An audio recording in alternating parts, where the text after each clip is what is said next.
There's something catchy about watching Jesse Pinkman stumble his way through Breaking Bad.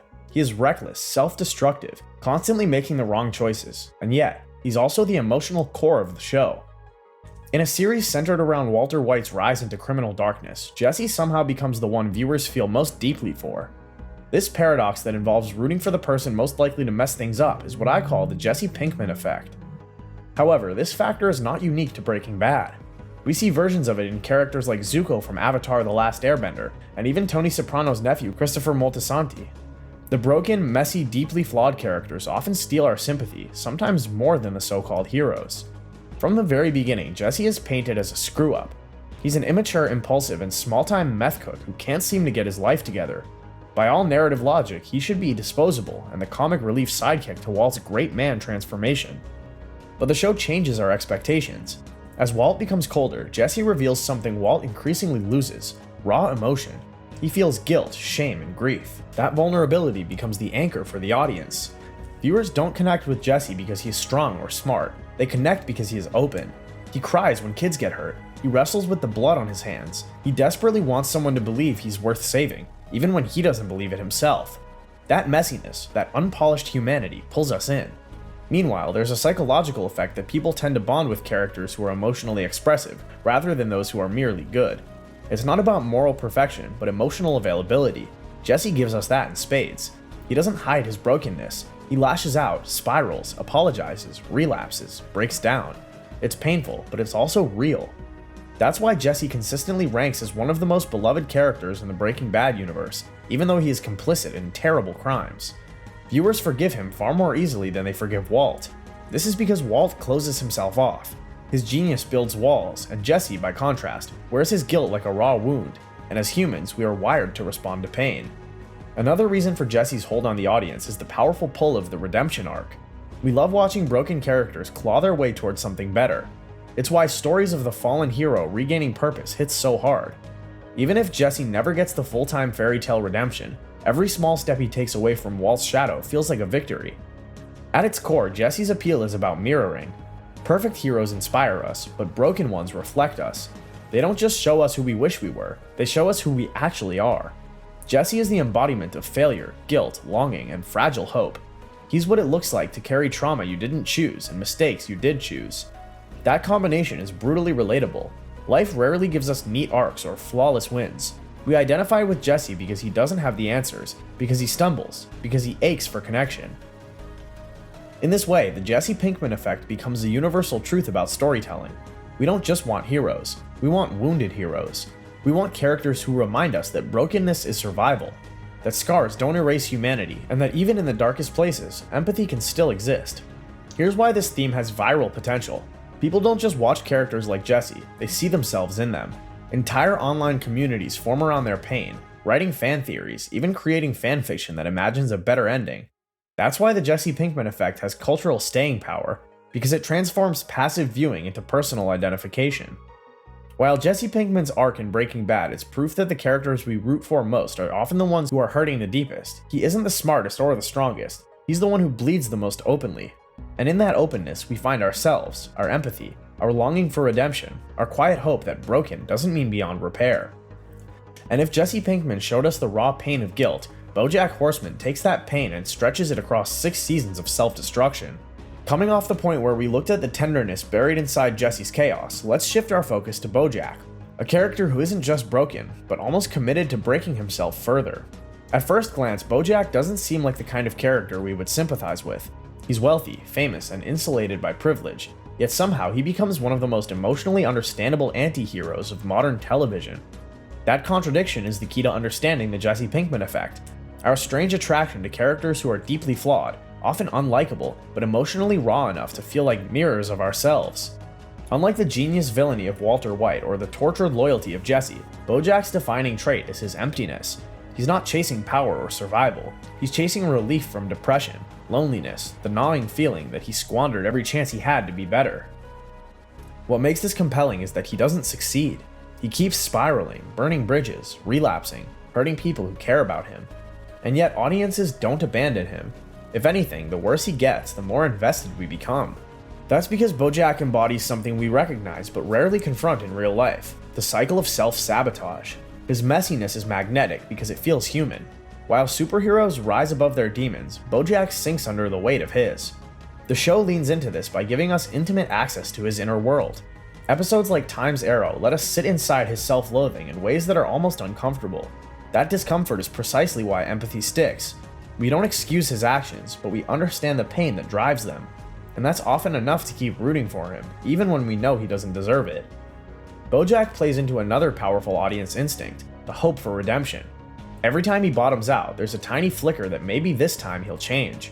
Maybe he will finally apologize sincerely. Maybe he'll finally treat Diane or Hollyhock or Princess Carolyn the way they deserve. That hope is what keeps us watching, episode after episode. The brilliance of the show, of course, is that it resists giving us clean redemption. BoJack doesn't magically heal. He doesn't neatly resolve his trauma. Instead, he stumbles, improves in tiny ways, and then backslides again. It's messy, frustrating, and incredibly real. And because redemption in real life is rarely a straight line, we stay glued to BoJack's uneven steps.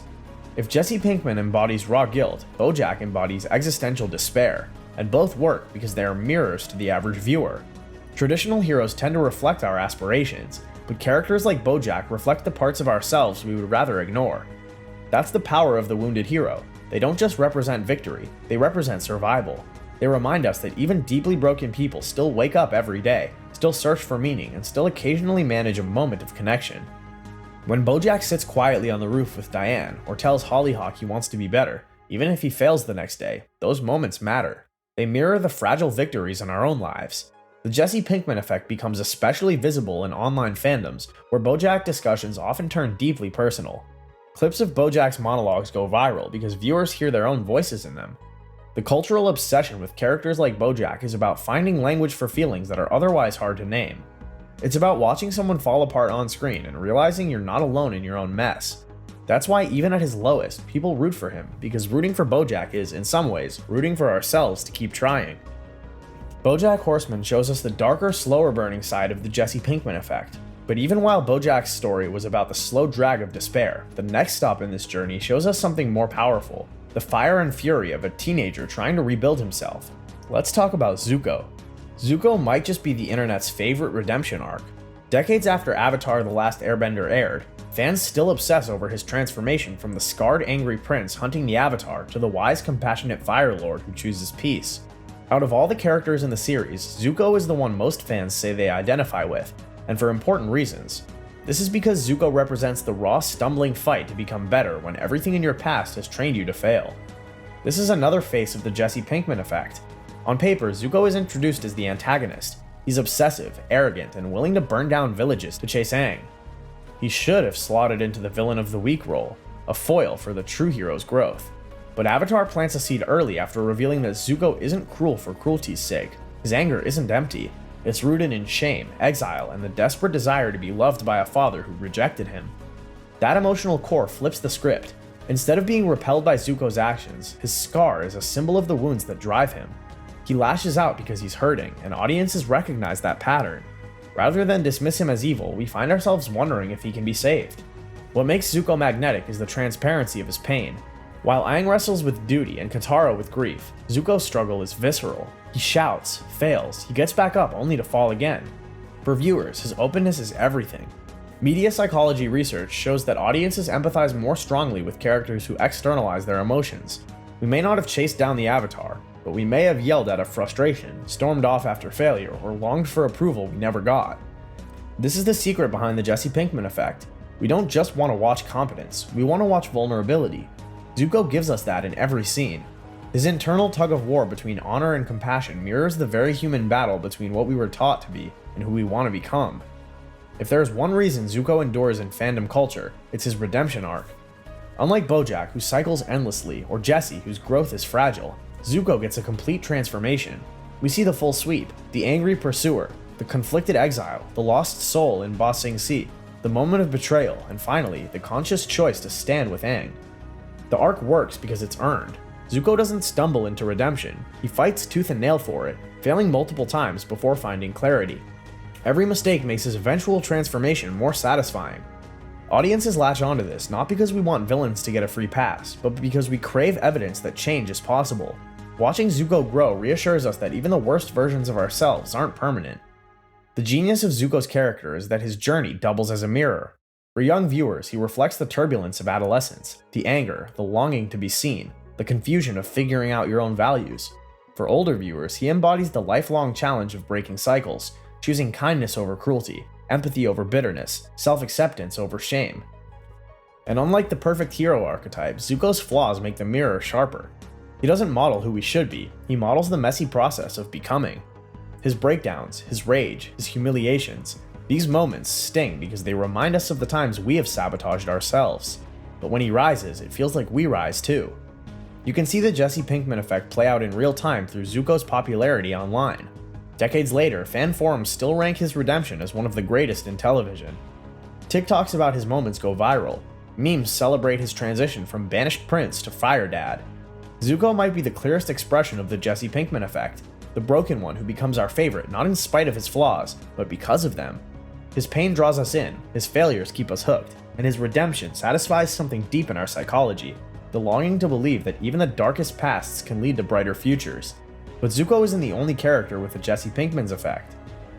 Bucky is a fascinating case study in why we root for damaged characters.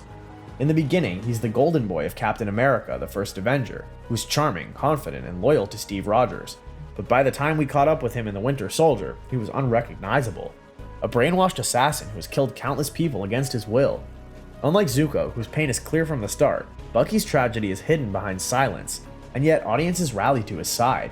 He is one of Marvel's most beloved side characters, not because he's perfect, but because he embodies the same Jesse Pinkman effect, the flawed, hurting figure we desperately want to see find peace. At the heart of Bucky's story is something uniquely strange. He's not just broken by his own choices, but by the loss of his agency. Hydra takes him, strips away his identity, and turns him into a weapon.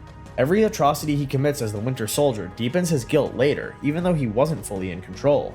This duality as a victim and perpetrator is why Bucky hits so hard with viewers. On the surface, he's a deadly assassin, but beneath, he's a man trapped inside his own body, forced to live with crimes he never wanted to commit. From a psychological perspective, Bucky is a masterclass in how the media crafts empathy. He doesn't speak much in his early reappearances, but when he does, his haunted eyes, his hesitation in moments of clarity, and his fragmented memory all signal to viewers that there is a person still in there, struggling. Audiences are drawn to that struggle.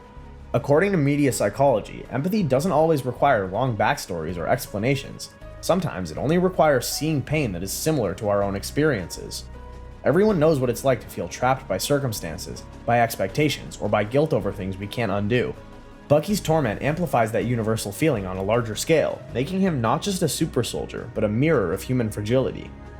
Bucky's arc also taps directly into our obsession with redemption. From Civil War to the Falcon and the Winter Soldier, his story is framed around atonement. He keeps a notebook of the people he wronged, trying to make amends one by one.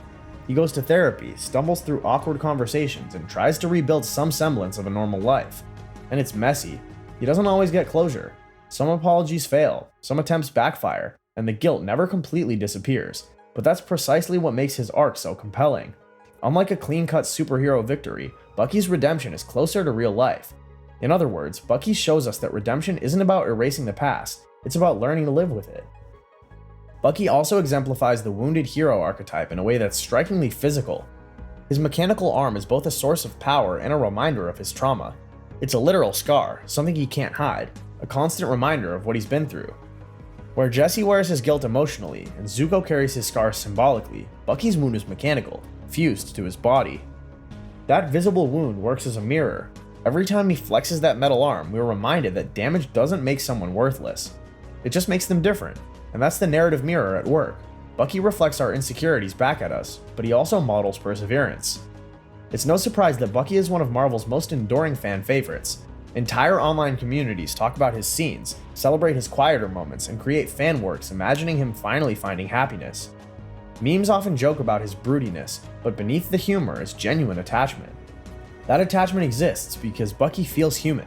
Of course, he's a super soldier with enhanced strength, but he's also a man haunted by insomnia, nightmares, and guilt. Fans relate to that pain, often more than to the untouchable perfection of Captain America. In the end, that's why we root for Bucky.